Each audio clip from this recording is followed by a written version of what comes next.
Its foot slips just as easily on the hard-ripped, nectar-lubricated hairs. Against the blue sky, it topples backwards into the trap.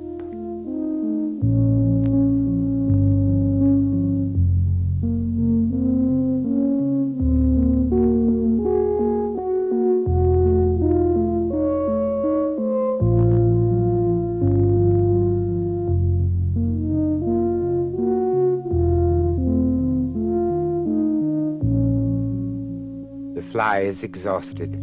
At the moment of death, its proboscis extends, and then, like an aircraft that has crashed at sea, down it goes. And now, among the husks of dead insects, our story reaches the very borderline of fantasy.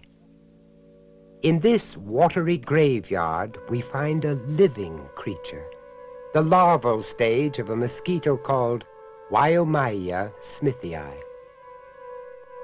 Incredibly, this is an insect that is adapted to breeding inside the pitcher's deadly fluid, its larvae feeding on the rotting and dissolved remains of the pitcher's victims. So our strange story ends on the strangest note of all. For most insects, the pitcher plant is fatal. But for this little insect and others of its kind, the pitcher's horn of death has become a horn of life.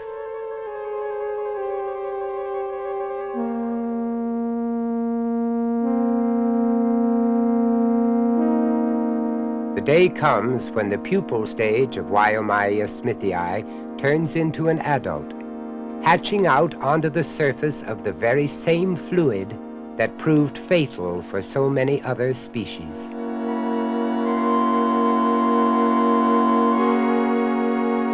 This little creature has no difficulty in keeping its footing on the wall of the pitcher plant. Off it goes, soon to return with the seeds of another generation. Of being drugged, the insect shows no sign whatsoever. It even seems to feed on the nectar, a curious habit for a group of insects whose females usually suck blood.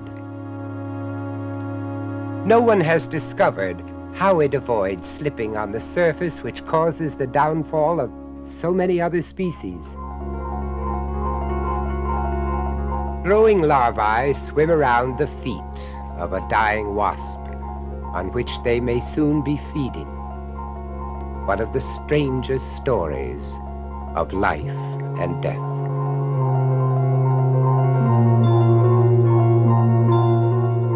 How many millions of years has it taken this insect to adapt to life within the pitcher's deadly fluid?